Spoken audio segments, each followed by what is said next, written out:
you are. You're a person. The word person comes from the Greek word persona, meaning mask. So who you are today can very well be different tomorrow, and your rhetoric can change. But understanding these concepts will help you to have a better understanding of what your rhetoric is, and when other people are sharing their rhetoric, like I am with you, you can realize if it's bullshit, right? And so a big part of that too is the logical fallacies too, which helps you to come to the point where like, should I stay, another way of looking at why is understanding, right? And that leads to wisdom of how, right? So if you understand what somebody says, then it becomes wisdom and you can apply it to your life. Does that make sense?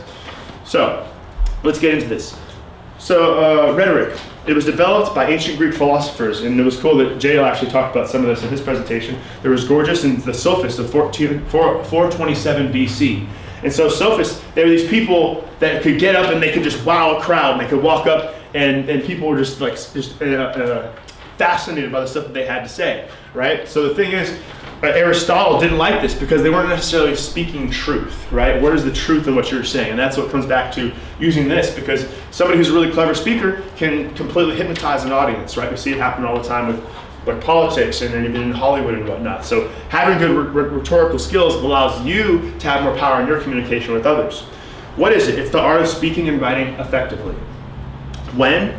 It's used to notice how I wrote the paper, explain yourself, right? Because it's your internal plane and the external plane. To kind of tie it to alchemy, there's the greater arcana and the lesser arcana, right? And so there's your internal world and the external world. So you're taking your internal world and you're explaining it. So there's an internal plane that you're communicating within your own mind, and then you're explaining, because that's two different sides of rhetoric in my opinion. There's the internal plane and an external plane. That was a good little kind of esoteric tip to explain to you guys, all right? So, used to explain yourself, it is the ultimate form of leadership. If you don't have strong rhetoric, you probably shouldn't be leading, right? It's like I run a gym because I have really good rhetoric. I help people to come to me, they're like, whoa, there's things going on in the world, I'm not really healthy, how do I make a change? And so I take the rhetoric and I look at it and I kind of change the words, the grammar, the logic, everything. I hand it back to them and they're like, wow, my life's different. And they see their life a little bit differently. That's how I see myself as a coach. That's essentially what we're doing here. You guys have your own rhetoric, and what I'm doing is giving you more tools to add to your rhetoric so you can apply leverage to seeing better success in your life. Does that make sense? Yes. Cool. So, why? This is right here. To acquire wisdom and get your point across to others. Now, this is partially my opinion. Is that it's a two-sided place. This rhetoric stuff. There's as you ingest information and as you project information. There's two sides to it in understanding rhetoric, right? That's why when I say why, it's to acquire wisdom and to get your point across to others. Are you guys with me on that? It's important that you understand there's two sides to this, because how you interpret your rhetoric is going to affect how you express your rhetoric or explain it, as I mentioned before. So, and how? Wisdom is found, as I mentioned, or expressed by giving or acquiring knowledge and understanding. So my goal in writing the how there is to tie in what grammar and logic are. Grammar is knowledge and logic is understanding. That's another way of explaining it. So how is wisdom is found and expressed. You find it and then you express it, right?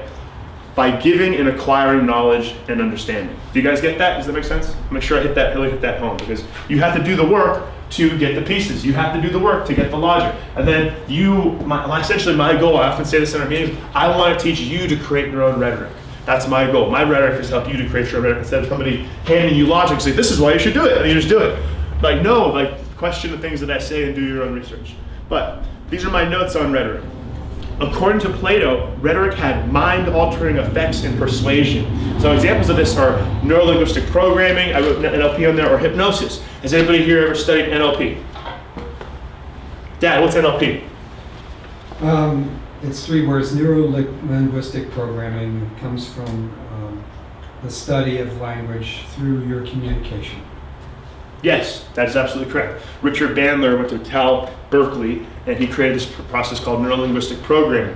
Actually, there's a funny story behind that. I heard that he was actually on an acid trip and got pulled over by a police officer, and one of my clients, he actually trained under him. He said that he got pulled over by a police officer, he was on an acid trip, and the officer was like, what are you doing?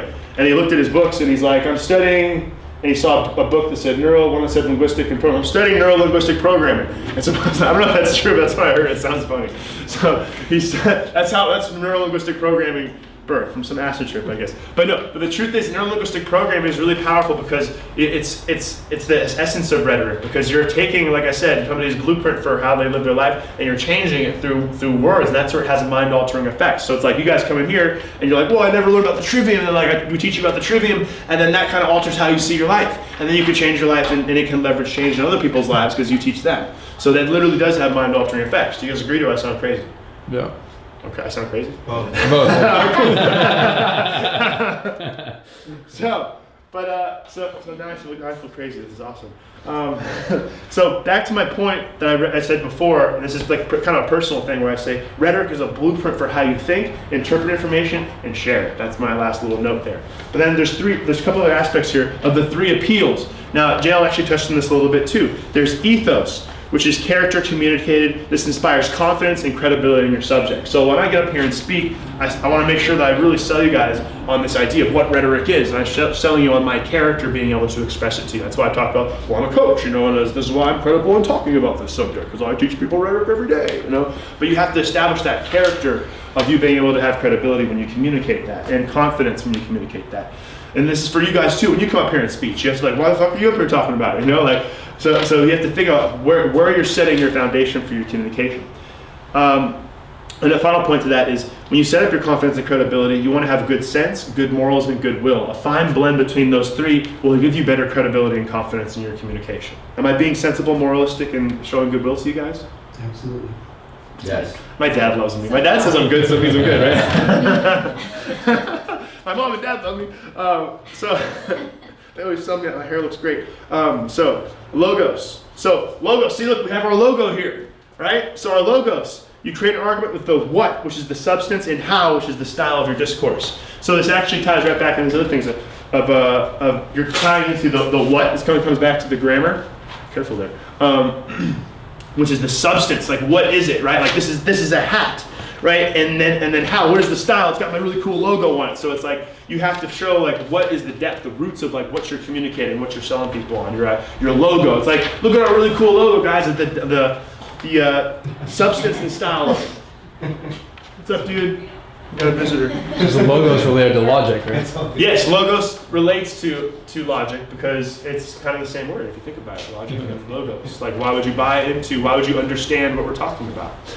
So. Moving on to pathos. Pathos is the emotion created from the argument. You want people, like I often tell people when I'm making videos, is that you're actually applying all 3 of these when you want to make your own video, right? Right, Al? Is that you want to invoke emotion with people. You want to do ethos, logos, and pathos. All right, and this is actually probably the most important part, is I want you guys to be like, whoa, we met these really cool guys at this Trivium presentation, and we're gonna go tell all your friends, and you're inspired, and you're angry, you're upset, you're happy, you're sad, you're all these emotions, and you're gonna tell everybody you know, and then we're gonna get more people involved, and we're gonna change the world. Boom. So that's kind of the pathos, is you want to arouse the audience emotions after your perception of the logos. So when I tell you this stuff, like the other side of this, I have to show you, I'm sure we're going to color that in a little bit, but I want you to keep this so you can actually refer to this. If you ever have to give a presentation or speak, remember these 3 tools, ethos, logos, and pathos. Or if you're going to come up and speak for the Trivium group, use this as a little tool for you. Am I hitting all 3 of these points? That's really important. Okay, 5 canons of persuasive speech. I thought this was a really cool and important aspect. Because this isn't just for speech, it's also for writing, remember, right? This is what? The art of speaking and writing effectively. So, the 5 canons of persuasive speech. Number one, invention, or in Latin, inventio. I thought it'd be cool to put the Latin stuff down too, because it just sounds kind of sexy. So, so inventio, finding ideas to build a case. What is the conflict, right? This is in the brainstorming phase, okay? So this is actually, this right here will give you tools for how to come up with a speech, how to formulate your ideas, or for a presentation if you're ever gonna come up and speak again. So, then we got arrangement, or dissocitio. I hope I said that right. I'm not Italian, I'm Greek. So, putting the ideas in order to elicit persuasion. This is where you come up with the skeleton of the speech, okay? This is the skeleton of your presentation, not the actual meat of it.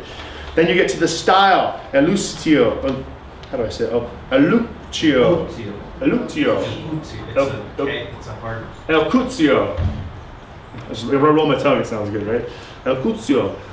So this is the style or best language structure to present your ideas. This is where you're actually shaping the speech. Okay, so for me, it's like you're like a sculptor. You're sculpting this form of what you're creating, so people can like, well, I can totally see that, and that's kind of where it plants the image in people's minds. So that's where the sculpting part is really important, and using good stories. You know, like if you use a good story, it helps people to relate. Like I told you guys that story about the LSD and the guy in LSD and NLP, right? So maybe that story will stick in your mind, like, oh, some guy on drugs found NLP. But like, there's a story. So if you communicate a story, it actually plants a seed in people's minds better to understand and retain information as well. And that actually comes to the next thing, which is memory, right? Memoria, because memorizing through repetition and rehearsing. So the more you practice and prepare for your presentations, like I created this printout, and I practiced once or twice before this presentation. But the more you practice, your delivery becomes more powerful. You're actually, I'll be able to plant those seeds in your subconscious because my stories are going to be better. I've actually been really lucky to have a lot of really like world-renowned public speaking coaches. One of the most important things they told me, it always comes down to your stories. Because like if I'm speaking about fitness, and I've done that before, I've gone and given a presentation, and some people don't give a shit about fitness. But one of the things, if I can't say you need to do this to exercise, you need to do this to get stronger, I have to actually, if I talk about a third-person story, that bridges the gap to that person and working on their subconscious. So now they're going to be able to relate to my story better and saying, well, you guys should exercise, you should eat healthy, and you need to do this, instead of like telling people, say like, oh, there's a guy named Bob, and Bob wanted to lose some weight, and he listened to this speech and inspired, and all of a sudden he started eating healthier, and he felt better, and he stopped watching TV, and he joined the Trivium group, and all of his friends joined the Trivium group too, and they realized they had the power to change the world, and they could do it, all working together. Wow, Bob's great. Don't you want to be like Bob? Bob started it. Bob did it all. It'd be like Bob. But that is just a silly example of what you have to do if you're going to really plant that seed and create a memory for people. It's like, wow, this is a group that's doing something special. But you create that through your own memory. Last but not least, the delivery, the action. You notice when I get up here, I'm pretty animated when I talk. I use my hands, I use space, and I wear my cool Quadrivium shirt. I just show it off for a second. I just bought this on Amazon. I think it's great. But so it's like you got to be able to look the part too, you know. So you want to have people be inspired by what you wear. So I hope you're all inspired by my cool beanie and my awesome shirt. But yeah, you have to do stuff that's going to help to persuade your audience to be in alignment with your rhetoric. So with that said, we'll go over the Shri Yantra stuff at the end here. Any questions for me on rhetoric?